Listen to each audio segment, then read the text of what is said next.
ॐ सहनाववतु सहनौ भुनक्तु सह वीर्यं करवावहै तेजस्विनावधीतमस्तु मा विद्विषावहै। ॐ शान्तिः शान्तिः शान्तिः। जो ईशावास्य उपनिषद पर चर्चा चल रही है, तो आज हम 10वें मंत्र से अब आरंभ करेंगे। और क्योंकि 10वें से 11वें, 12वें, 13वें और 14वें इन मंत्रों में एक दूसरे की व्याख्या है और कुछ कुछ चीज़ नई बताई गई है, कोई कोई विषय अन्य शब्दों में बताया गया है, तो इसलिए इनको हम एक साथ कर लेंगे।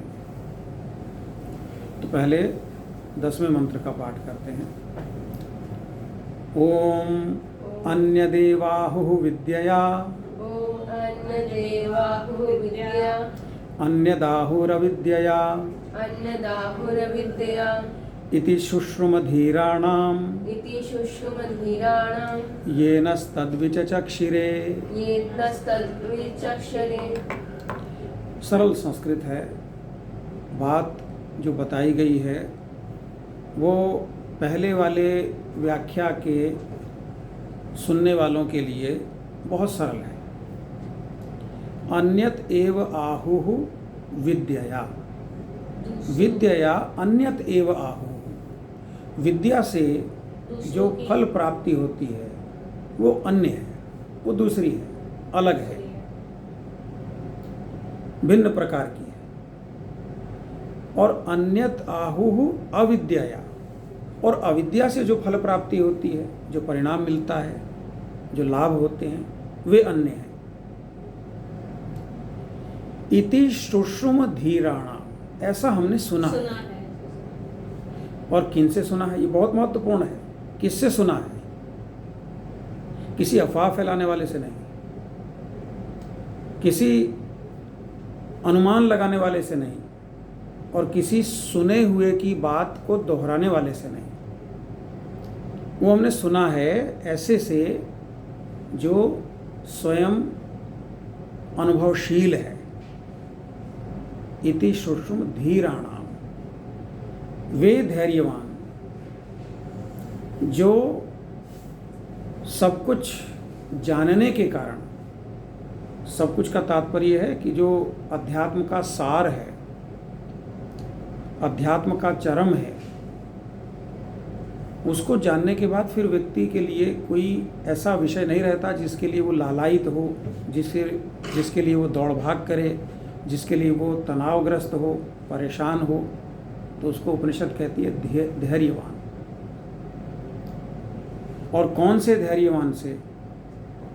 एक तो धैर्यवान वो हो सकता है कि जिसको मोक्ष की अवस्था प्राप्त हुई और वो शांत हो गया, उसने उस स्थिति का आनंद उठाया, लेकिन उसको दूसरों तक नहीं पहुंचाया। जैसे हम सुनते हैं ना कि बहुत सारे ऋषि मुनियों ने बहुत तरह के ग्रंथों की रचना की, जिनको हम आर्ष ग्रंथ बोलते हैं, ऋषिकृत ग्रंथ है वो। तो उन्होंने जो जाना, जो अनुभव किया, उसका प्रसाद दूसरों तक पहुंचाया, कुछ कहने के माध्यम से और कुछ लिखने के माध्यम से। जो उपनिषद है वो कही गई होंगी, बहुत समय तक कही जाती रही परंपरा से, क्योंकि ये भी श्रुति ग्रंथ हैं। जैसे वेद है, जैसे ब्राह्मण है, आरण्यक है, वैसे ही उपनिषद भी। ये भी बहुत समय तक श्रुति परंपरा से, श्रवण परंपरा से, गुरु शिष्य परंपरा से चलते रहे। तो ऐसे ऋषियों के द्वारा हमने ये सुना है, जिन्होंने इस तथ्य को हमारे लिए प्रस्तुत किया है, जिन्होंने अपने ज्ञान को, अपने अनुभव को जन सामान्य तक पहुंचाने के लिए, जिज्ञासुओं तक पहुंचाने के लिए। देखिए, जिज्ञासु बहुत होते हैं, जिज्ञासु ज़्यादा होते हैं, विद्यार्थी ज़्यादा होते हैं, चाहने वाले ज़्यादा होते हैं, और उसको प्रदान करने वालों की संख्या कम रहती है, विशेष रूप से जहाँ अध्यात्म और दर्शन का प्रश्न है। तो उन जानने वालों के लिए, जिन अनुभव किए हुए ऋषियों ने ज्ञान को उद्घाटित किया है, प्रस्तुत किया है, उनसे हमने सुना है कि विद्या का फल विपरीत अलग होता है और अविद्या का अलग होता है। और क्या होता है, ये बात यहाँ व्याख्या की है। कुछ व्याख्या पहले भी की गई है, पहले वाले मंत्रों में, आगे वालों में भी कुछ नई नई बातें जोड़ी जाएंगी। यहाँ भी हम कुछ रखते हैं तथ्य। अविद्या का क्या फल है? अविद्या का फल है जो संसार में उपयोगी ज्ञान है, जो कौशल है, जो निपुणता है, वो हमें प्राप्त होती है। मतलब इंग्लिश में ये हम कह सकते हैं कि अविद्या से प्रैक्टिकल नॉलेज प्राप्त होती है। प्रैक्टिकल का तो हम मतलब ठीक शब्द यहाँ पे नहीं समझते। मतलब वो है कि संसार में रहने के लिए जो नॉलेज अनिवार्य चाहिए, है, वो नौकरी पाने के लिए हाँ। जो चाहिए, या अपना व्यवसाय करने के लिए जो चाहिए, सेवा के लिए जो चाहिए, सर्विस सेक्टर के लिए जो चाहिए, वो सब अविद्या से प्राप्त होता है। उसको उपनिषद कहती है अविद्या, क्योंकि वो थोड़े ही समय के लिए हमारे लिए उपयोगी है। अब आप विद्यार्थी हैं, आप तो अर्निंग नहीं करते हैं, आप तो तैयारी कर रहे हैं कि आप किसी अवस्था में जाकर सेल्फ सफिशिएंट हो जाएं, सेल्फ डिपेंडेंट हो जाएं, आत्मनिर्भर हो जाएं। और उसके लिए जो भी आप पढ़ रहे हैं, अभी पढ़ते हैं, हो सकता है कि इस ज्ञान के आधार पर आने वाले समय में आपको कोई आजीविका का साधन मिल जाए, मिलेगा, और आप गृहस्थ अवस्था में प्रवेश करेंगे। आपके बाल बच्चे इसी विद्या के प्रसाद से, धन से, वो अपने अविद्या को आरंभ करेंगे। वो अपने विद्यालय में जाएंगे, वो कहीं कॉलेज में जाएंगे, विश्वविद्यालय में जाएंगे, कोई ट्रेनिंग करेंगे, फिर वो भी कमाएंगे। और तब आपका ये जो ज्ञान है और इस ज्ञान का जो प्रसाद है, वो उतना सार्थक नहीं रहेगा। तो इसका मतलब है कि जो अविद्या का प्रसाद है, वो गृहस्थ आश्रम को पूरा करने तक उपयोगी है। उसके बाद जो आपके जीवन की सार्थकता है, वो न कमाने में है, न खर्च करने में है।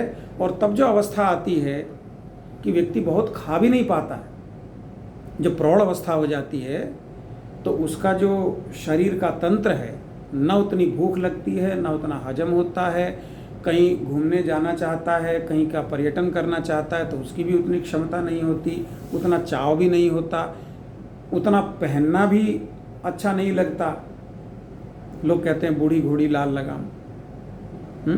बहुत कोई अगर प्रौढ़ व्यक्ति, हमारी उम्र का, हमसे और बड़ा, बहुत अच्छा फैशनेबल कोई कपड़ा पहने, तो कभी कभी कोई ऐसी टिप्पणी भी सुनने को मिल जाती है।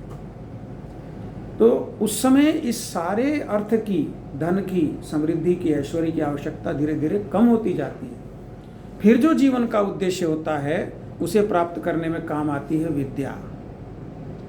और उस विद्या का परिणाम क्या होता है कि संसार के प्रति जो आसक्ति होती है, अनुरक्ति होती है, जो काम, क्रोध, मद, मोह, लोभ, मात्सर्य, ईर्ष्या, द्वेष जैसी भावनाएं होती हैं, उनको फिर नियंत्रित करने में उस विद्या का परिणाम होता है, उस विद्या का प्रयोग होता है, उपयोग होता है। और जो हमारी आर्य परंपरा है कि व्यक्ति के जीवन का अंतिम उद्देश्य है मोक्ष की प्राप्ति। मोक्ष का अर्थ होता है छूट जाना, इस भव बंधन से मुक्त हो जाना। तो उसके लिए फिर विद्या की आवश्यकता होती है। तो विद्या का परिणाम वो है। तो अनिवार्य दोनों हैं, आवश्यक दोनों हैं, लेकिन दोनों का परिणाम भिन्न भिन्न है। और ये हम अपने अनुभव से नहीं जान रहे हैं, क्योंकि हमारा तो जीवन अभी एक चरण में है। अब अगले चरण में जब जाएगा तो अगले चरण का पता लगेगा। लेकिन विद्वानों ने बताया है। अब 11वां मंत्र है, उसमें भी इसी तरह का भाव है, थोड़ा मिलता जुलता सा, वो मैं आपके सामने प्रस्तुत करता हूँ। ओम विद्यां च विद्यां च विद्यां च यस्तद्वेदो भयं सः यस्तद्वेदो भयं सः अविद्यया मृत्युं तीर्त्वा अविद्यया मृत्युं तीर्त्वा विद्ययामृतमश्नुते। विद्यामृतम् अश्नुते। इससे स्पष्ट शब्दों में सत्य की अभिव्यक्ति और कहाँ मिल सकती है, इसीलिए उपनिषदों की इतनी तारीफ की जाती है। विद्या और अविद्या क्या है, ये हमने पिछले मंत्र में जाना, उससे पहले वालों में भी जाना था। यहाँ एक बहुत उपयोगी तथ्य बताया गया है।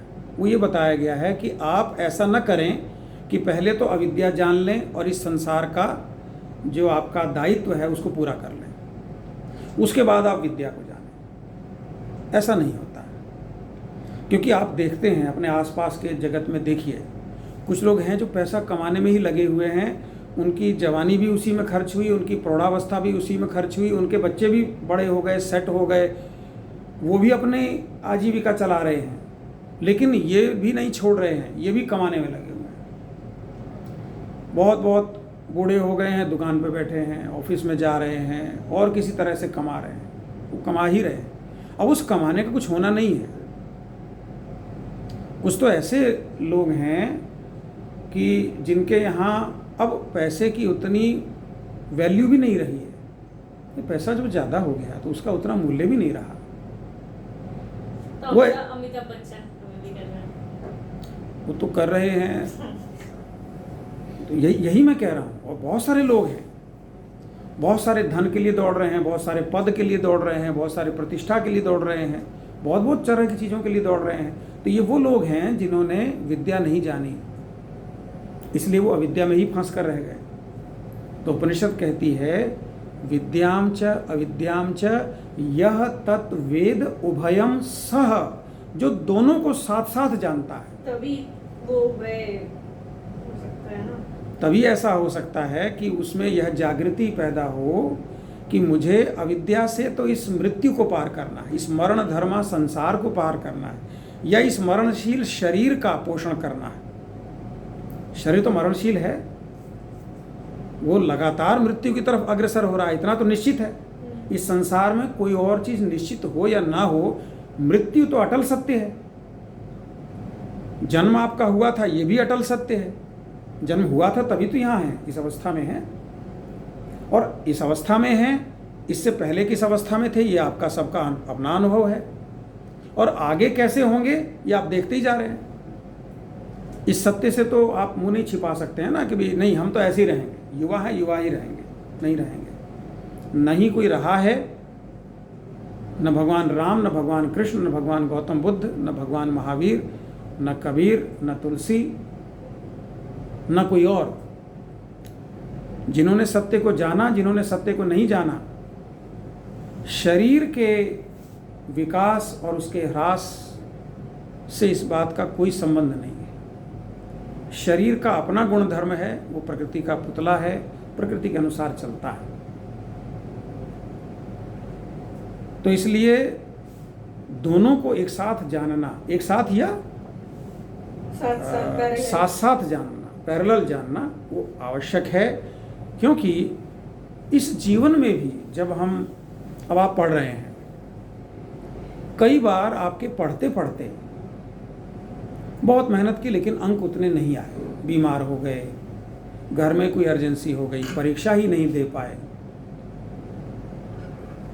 या उस दिन स्वास्थ्य अच्छा नहीं था, कोई और कारण हो गया, बहुत पढ़ने पर भी वो परिणाम नहीं मिला।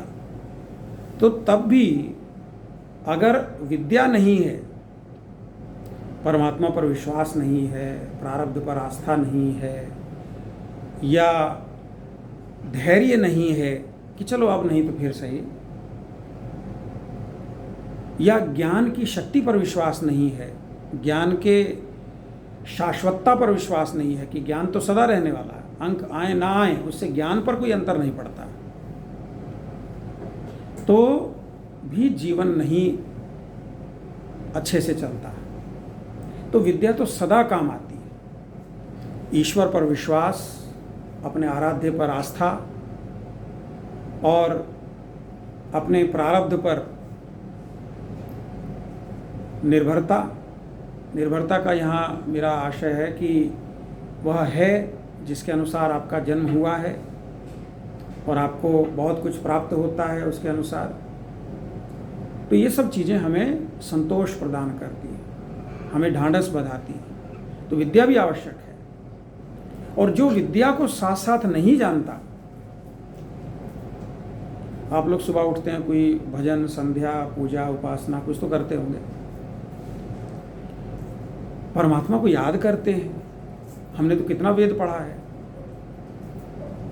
सपर्यगात शुक्रमकायम अव्रणम अस्नाविरम शुद्धम अपाप विद्धम, पढ़ा है ना इसी में।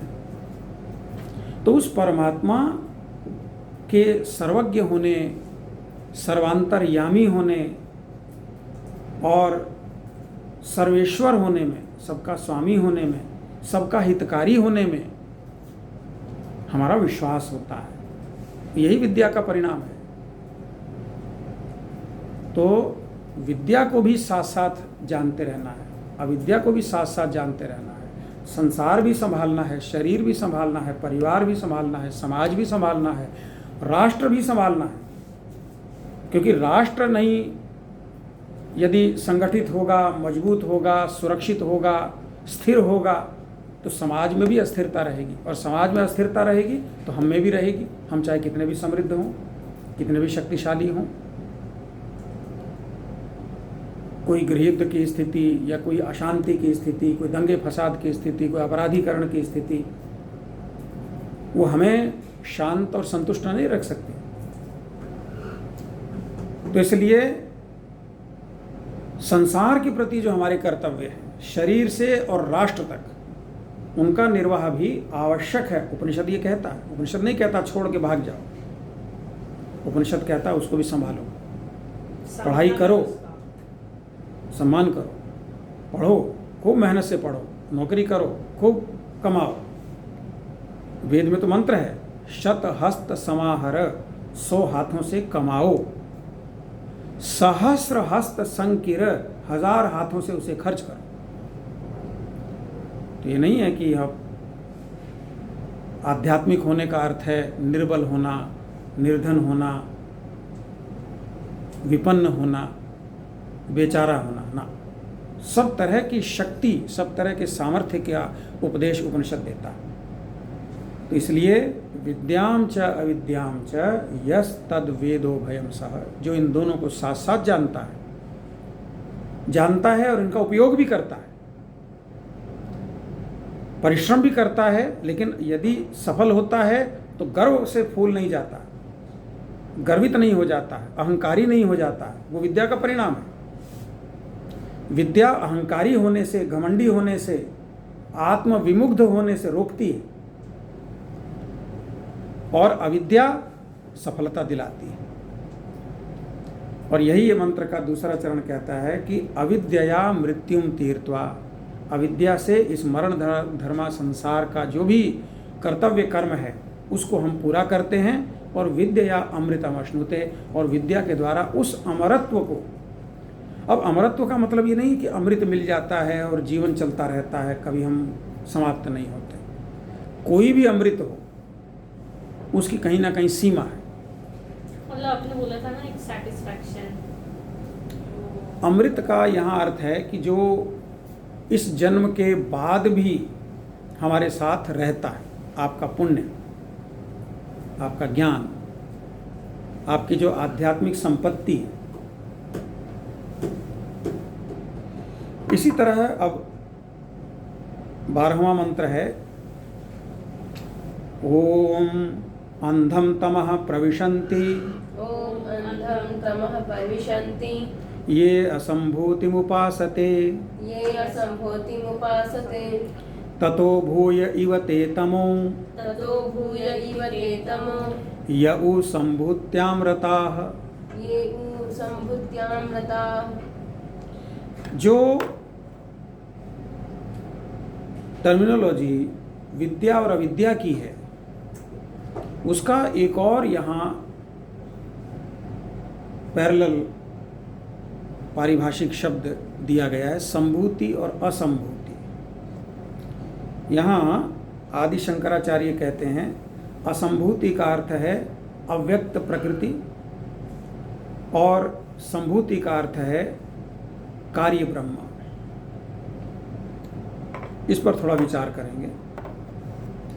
अंधम तमः प्रविशन्ति, ये तो स्पष्ट है, घोर अंधकार में प्रवेश करते हैं। अज्ञान का अंधकार, निराशा का अंधकार, हताशा का अंधकार। निराशा और हताशा में अंतर होता है। निराशा का अर्थ है कि आशा है ही नहीं, और हताशा का अर्थ है जो आशा थी वो समाप्त हो गई। तो ये सब जो अंधकार है इसमें वो प्रवेश करते हैं जो असंभूति की उपासना करते हैं। असंभूति का क्या अर्थ मैंने बताया? अव्यक्त प्रकृति। देखिए, जो हमारा अस्तित्व है उसका जो दृश्यमान रूप है वो कार्य है, कारण उसका भिन्न है। हम कहते हैं कि हमारा जो शरीर है वो पंच तत्व से बना है, और पंच तत्व का नाम हम जानते हैं पृथ्वी, अप, तेज, वायु, आकाश। क्या हम अपने में पृथ्वी देख पाते हैं? कहाँ है पृथ्वी? पृथ्वी के समांतर हम में क्या है? जो भी हमारा पूरा स्ट्रक्चर है, चाहे स्केलेटन सिस्टम है, चाहे मस्कुलर सिस्टम है, जो भी दृश्य रूप है, जो भी दिखाई देता है, जो भी छुआ जा सकता है, पृथ्वी का अंश है। अप, जल, तो हमारे शरीर में 70% पानी है, और बहुत रूपों में है। हमारा जो ये शरीर में जो चमक दिखाई देती है ये जल है। हमारा जो रक्त संचार होता है जल है। हम जब भोजन करते हैं तो भोजन उदर में जाता है, उदर से आंतों में जाता है, उसका एक स्थान से दूसरे स्थान को जो जाना है वो जल की और वायु की संयुक्त शक्ति से संभव होता है। फिर तेज है, तो तेज यानी अग्नि। अग्नि तो हम में है ही है, बिना अग्नि की ऊर्जा के हम कैसे जी सकते हैं? कहा ही जाता है कि जब तक अग्नि है तब तक जीवन है, जब अग्नि समाप्त हो जाती है तो व्यक्ति ठंडा हो जाता है। तो जो हमारे में ऊर्जा है जिसके कारण हमारा भोजन में पाचन होता है, हमारा जो शरीर है वो सक्रिय रहता है, ऊर्जा उसको प्राप्त होती है, अग्नि। वायु, जो हम प्राण, अपान, व्यान, उदान, समान, नाग, कूर्म, कृकल, देवदत्त, धनंजय, 10 प्रकार का प्राण है। योग दर्शन में पढ़ेंगे आप लोग। तो ये भिन्न भिन्न प्रकार के प्राण के भिन्न भिन्न प्रकार के कार्य हैं हमारे शरीर में। और आकाश क्या है? जो खाली स्थान है। हमारे कान आकाश के कारण सुनते हैं, कान में आकाश है। कभी कभी हम जो कान में ये हेडफोन लगा लेते हैं, ईयर प्लग लगा लेते हैं, कोई आदमी कान में रुई डाल लेता है, तो क्या होता है? वो आकाश अवरुद्ध हो जाता, फिर नहीं सुनाई देता। अब जो ईयर प्लग हम लगा लेते हैं तो जो उसमें आवाज़ आ रही है वो तो आती है, बाहर की आवाज़ नहीं आती है, क्योंकि आकाश से संपर्क भिन्न हो गया, छिन्न हो गया। तो आकाश भी, और हमारे शरीर में जैसे मैंने बताया कि अब नासिका में रिक्त स्थान है, हमारे जो पोर्स हैं हमें तो नहीं दिखाई देता है, लेकिन वो भी जब पसीना आता है तो शरीर के अंदर का पदार्थ जब बाहर आ रहा है तो कोई माध्यम तो है ना। तो ये पंच तत्व प्रतीकात्मक रूप में हैं जो इन्हीं की साधना में लगा रहता है। यही शरीर को सुखी रखना, शरीर को सुविधाजनक रखना, जो इन सब बढ़िया घर बनाना, फिर और बढ़िया बनाना, फिर वाहन खरीदना, फिर और अच्छा खरीदना, ये खाना वो खाना, यहाँ जाके खाओ वहाँ जाके खाओ, मुरथल में पराठे खाओ जाके, यहाँ के पकौड़े खाओ, वहाँ का पिज्ज़ा खाओ, यहाँ से खरीदारी कपड़े की कराओ, वहाँ से कटिंग कराओ, वहाँ से पार्लर में चले जाओ, ये जूते खरीद लो, ये इन सब चीज़ों में ही लगा रहता है। अंधम तमः प्रविशन्ति, घोर अंधकार में वो प्रवेश करते हैं। घोर अंधकार में प्रवेश का अर्थ ये है कि जहाँ चल रहे हैं वहीं चलते रहते हैं, उससे आगे कहीं बढ़ते ही नहीं, यही शरीर तक ही केंद्रित रह जाते हैं। जीवन क्या है, जीवन का उद्देश्य क्या है, लक्ष्य क्या है, कैसे उसको प्राप्त करना है,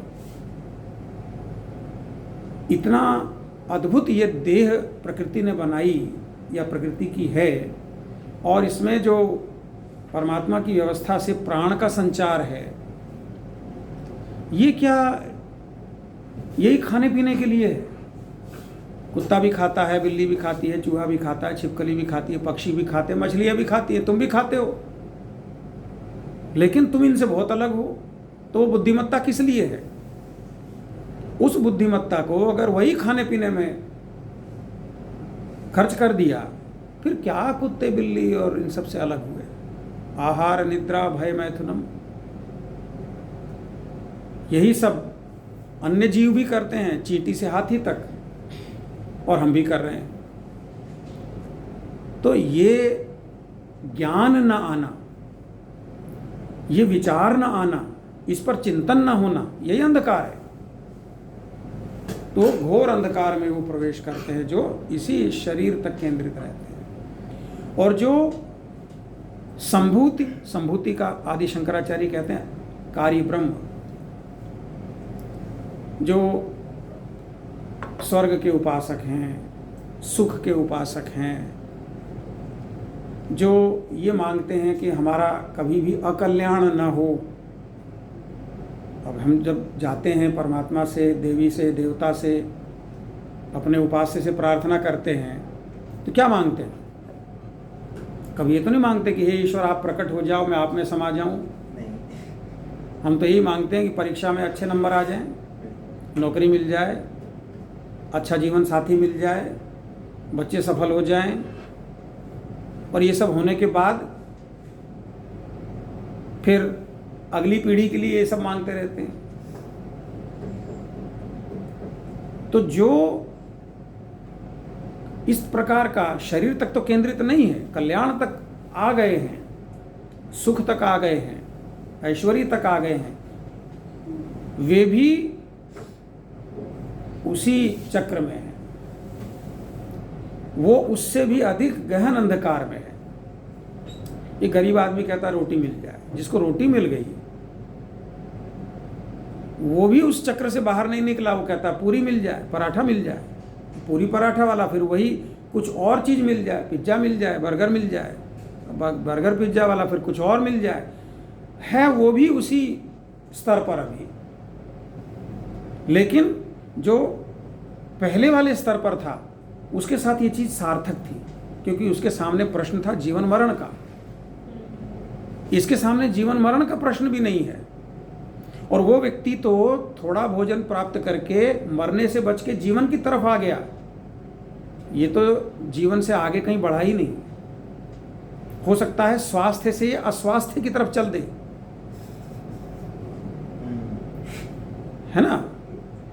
कुछ वैज्ञानिक ऐसा कहते हैं, कुछ समाजशास्त्री ऐसा कहते हैं कि इस दुनिया में लोग भूख से उतना नहीं मरते जितना खा खा कर मर जाते हैं। भूख से मरने वालों की संख्या कम है, और ज़्यादा खाकर तरह तरह का रोग पैदा करके मरने वालों की संख्या कुछ ज़्यादा है। तो इसलिए ये वेद मंत्र कहता है, उपनिषद का मंत्र, अंधम तमः प्रविशन्ति ये असंभूतिमुपासते ततो भूय इव ते तमे यऊ संभूत्याम रताः। 13वां भी मंत्र इसी प्रकार का है, उसका पाठ करते हैं। ओम अन्य देवाहुः संभवात् ओम अन्यदेवाहुः संभवात् अन्यदाहुरसंभवात् अन्यदाहुरसंभवात् इति शुश्रुमधीराणाम् इति शुश्रुमधीराणां येनस्तद्विचचक्षिरे। येनस्तच्चक्षुरे। ये हम कह सकते हैं कि उसी बात को भिन्न शब्दों में दोहराया गया है, और आदि शंकराचार्य जो इसकी व्याख्या करते हैं, जो इसका सरलार्थ करते हैं, वे भी भिन्न उदाहरणों से उसी बात को कहते हैं। वो जो संभूति और असंभूति है, उसके स्थान पर संभवात और असंभवात कह दिया गया है। और आप सब विद्वान हैं, बुद्धिमान हैं, 12वें मंत्र के आधार पर इसको भी आप समझ सकते हैं।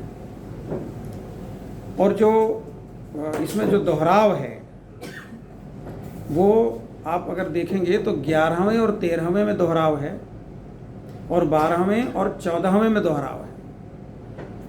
12वें में ये कहा गया था, नहीं, ये 11वें में कि विद्याम च यस्तद्वेदो भयम सह, और यहाँ 14वें में कहा गया है संभूतिम च विनाशम च यस्तद्वेदो भयम सह। इसका पाठ करते हैं।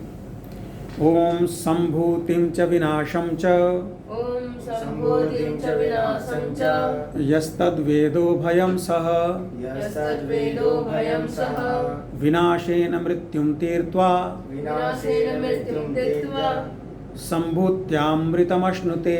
संभूत्यामृतम् अश्नुते। तो यहाँ संभूति और विनाश थोड़ा सा स्पष्ट शब्दों में कहा गया है। विद्या अविद्या, उससे दोनों में विद्या शब्द आने से उसके प्रति सम्मान बना रहता। संभूति और असंभूति कहने से भी समानता रहती है। यहाँ जिसे विद्या कहा गया उसको संभूति कहा, और जिसको अविद्या कहा गया या असंभूति कहा गया उसको विनाश कह दिया गया। क्यों विनाश कह दिया गया? क्योंकि वो तो नष्ट होता ही है। हमारी परंपरा ये मानती है कि आप जो कर्म करते हैं वो समाप्त हो जाता है। आपने पानी पिया, पानी पीने की क्रिया समाप्त हो गई, और उससे जो तृप्ति मिली थोड़ी देर तक, जो अनुभव हुई स्पष्ट रूप से, वो भी थोड़ी देर की है। लेकिन शरीर को जिस जल तत्व की प्राप्ति हुई वो अधिक स्थायी है। आप भोजन करते हैं, उसमें जो स्वाद प्राप्त होता है वो थोड़ी देर का है। उससे जो भूख का निवारण हो जाता है वो भी थोड़ी देर का है। स्वाद इमीडिएटली प्राप्त होता है और समाप्त हो जाता है। जैसे ही कोई चीज़ हमारे स्वाद कलिकाओं से हमारे कंठ तक पहुंचती है, गले में जाती है, उसका स्वाद वहाँ प्राप्त नहीं होता। लेकिन उससे जो हमारी भूख थी या हमारी जो इच्छा थी, उसकी जो तृप्ति होती है वो अधिक स्थायी होती है, स्वाद से अधिक स्थायी होती है। लेकिन इनसे भी अधिक स्थायी क्या होता है? जो हमें ऊर्जा प्राप्त होती है, हमारे शरीर को जो ऊर्जा प्राप्त होती है। लेकिन वो ऊर्जा भी कब तक रहती है? ऊर्जा भी स्थायी नहीं है, क्योंकि जब आपको अगली बार भूख लगती है तो इसका मतलब है कि फिर ऊर्जा आपको चाहिए। तो इस अंततः वह विनाश ही है। इसी प्रकार कोई भी ज्ञान है, आपने टाइपिंग सीखी, बहुत समय तक आपको उसका काम आया, उसका उपयोग किया आपने। कोई व्यक्ति हो सकता है उसी से नौकरी लगे, सारा ज़िंदगी टाइपिंग करता है, कभी तो रिटायर होगा, फिर उतनी टाइपिंग नहीं करेगा, फिर ज्ञान रहेगा, फिर धीरे धीरे क्षीण होता जाएगा, फिर कभी ऐसा होगा कि नहीं कर पाएगा, विनाश हो गया। तो कोई भी है, चाहे वो ड्राइविंग करता है, चाहे वो पायलट है, चाहे वो मशीन पर कोई काम करता है, या कोई मैकेनिक है, कुछ भी चीज़ है इस प्रकार की, कहीं ना कहीं नष्ट हो जाती है। लेकिन उससे जो उसने जीवन में संतोष पाया वो अधिक स्थायी रहता है, वो भी समाप्त हो जाता है। लेकिन जो ये अध्यात्म है, जो दर्शन है, इससे जो आत्मा की जागृति होती है, इससे जो निश्चिंतता आपके जीवन में आती है, इससे जो आस्था उत्पन्न होती है, श्रद्धा का भाव उत्पन्न होता है, वो हमारे जो चित्त है उसमें अधिक समय तक स्थायी रहता है। तो इसलिए यहाँ विद्या और अविद्या, संभूति और असंभूति, संभवात और असंभव, उनको दो भिन्न कैटेगरी में, दो भिन्न श्रेणियों में रख दिया। जो शाश्वत है उसको ही संभूति कहा, और जो शाश्वत नहीं है उसको विनाश कह दिया। और ये कहा कि जो संभूति और विनाश को साथ साथ जानता है, व्यक्ति को ये जानना चाहिए कि क्या ऐसी चीज़ है, क्या ऐसा विषय है जो मेरे साथ लंबे समय तक रहने वाला है, और क्या ऐसा विषय है जो आने जाने वाला है। बहुत सारा हमारा जो अहम है वो छोटी छोटी चीज़ों पर केंद्रित रहता है, थोड़े थोड़े समय तक केंद्रित रहता है। अगर आप उस थोड़े समय तक धैर्य बना लें, अपने क्रोध को उजागर न करें, और ये मान लें, अपने अंदर ये एक धारणा पैदा कर लें, फिर थोड़ी देर की बात है, बीत जाएगा। ये भी न सुख रहता है न दुख रहता है, हानि लाभ जीवन मरण कोई भी चीज़ वो स्थायी नहीं है। तो फिर व्यक्ति जो है उसको ये जो द्वंद्व है वो अधिक परेशान नहीं करते, अधिक पीड़ित नहीं करते। और उपनिषद कहती है कि विनाशेन मृत्युम तीर्थवा, जो विनाशशील ज्ञान है, कौशल है, अभ्यास हैं, उनसे इस संसार का जो भी दायित्व है, हमारे दायित्व हैं बहुत तरह के। हमने आपको बताया था कि जायमानः पुरुषः त्रिभिः ऋणैः ऋणवान जायते। जायमानेन हवै पुरुषः त्रिभिः ऋणैः ऋणवान जायते। जन्म मात्र से 3 ऋण से ग्रस्त हो जाता है, मातृ, देव और ऋषि। मातृ पितृ जो भी है एक ही है। तो जब हम माता या पिता बनते हैं तो मातृ या पितृ ऋण से ऋण हो जाते हैं। जब हम 5 प्रकार के यज्ञ करते हैं, 5 महायज्ञ होते हैं ना, उसमें देव यज्ञ भी है, उसमें भूत यज्ञ भी है, उसमें पितृयज्ञ भी है, बलि वैश्व है। तो 5 महायज्ञ जब हम करते हैं तो हम देव ऋण से ऋण हो जाते हैं। और जब हम ज्ञान प्राप्त करते हैं और ज्ञान का विस्तार करते हैं तो ऋषि ऋण से ऋण हो जाते हैं। तो इन सब को करने के बाद फिर व्यक्ति जो है अमृतम अश्नुते, ऐसे ज्ञान को, ऐसे फल को प्राप्त करता है जो इस जन्म के साथ समाप्त नहीं होता और शाश्वत हमारे साथ रहता है, और हमें अग्रिम जन्म में भी उसका सात्विक परिणाम उपलब्ध कराता है। तो अभी ये 14वें मंत्र तक हम इस व्याख्या को समाप्त करें।